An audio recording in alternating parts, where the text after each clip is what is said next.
Praise the Lord, everyone. Brother Roop here. We're in the book of Acts, chapter 15, verse 23.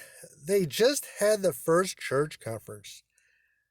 Oh, and by the way, if you're my subscriber, thank you very much. I appreciate it. Honored and privileged. If you like these short 5 to 10 minute videos, go ahead and subscribe, ring the bell.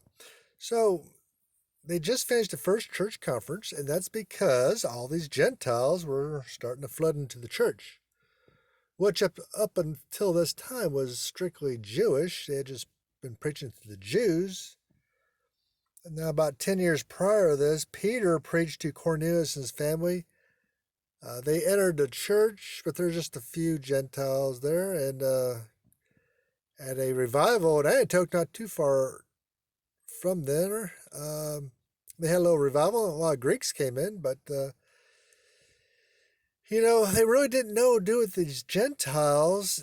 They were tossing and turning and talking about it, maybe ignoring the situation more than anything else, until Paul and Barnabas went to Asia Minor and started converting entire churches of Gentiles into the church, entire congregations. So now you have all these Gentiles flooding in the church, and Paul and Barnabas are saying, hey, we're going to bring a lot more in the church. So they had this church conference. It was contentious. It was a contentious conference. But in the end, they decided to let the Gentiles just be Gentiles. Jews could be Jews. Gentiles could be Gentiles. We could all coexist in the same church. And they gave them a few rules not to offend the Jews.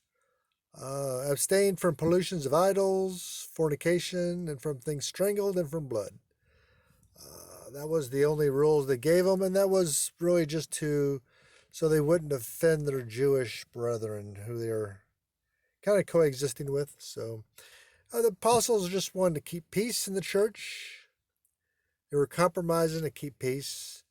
And so let me read 23, verse 23. And they wrote letters by them after the manner. The apostles and elders and brethren send greetings unto the brethren which are in the Gentiles in Antioch, and Syria, and Cilicia. So, and they wrote letters.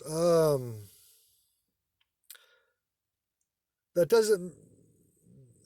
Apparently, they wrote several letters that said the same thing, and they just delivered them to different churches in the area. Probably several to Antioch, and then several in Cilicia. So they didn't write different letters. They probably write the same thing, the rules, the little simple rules the Gentiles were to follow. And then they just copied it, said the same thing. So after this manner, these things, send greeting. They sent a nice greeting. So in Antioch, and they sent letters to Antioch or Antioch, however you want to say it. So that's where the difficulty first arose in Antioch. That's where the situation first occurred of what to do with the Gentiles. And then Syria. Well, Antioch at the time was the capital of Syria. And it's probable that the dispute was not really confined to the capital, because there was Christians in Damascus too. And Damascus was a pretty decent sized city, but it wasn't the capital of Syria at the time. It is now, but not at the time. Antioch was the third largest city in the Roman Empire, so Antioch was the capital of Syria at the time. And that was the main city of the area. Then they sent letters to Cilicia, which was adjacent to Syria. It's right there in Asia Minor, and it's right there next to Syria. So Paul and Barnabas had traveled through it. It is probable that the same difficulty would exist there which had distributed the churches in Syria and, of course, throughout Asia Minor, probably. So they're just sending the same letter from the decision that was made by James the Lesser, who stood up and made the final decision, and with, of course, with all the apostles' blessing. And so, again, basically they said, let Gentiles be Gentiles and Jews can be Jews, and we can all just do our own thing and be in the same church and believe in Jesus at the same time. Amen. God bless you. Thank you.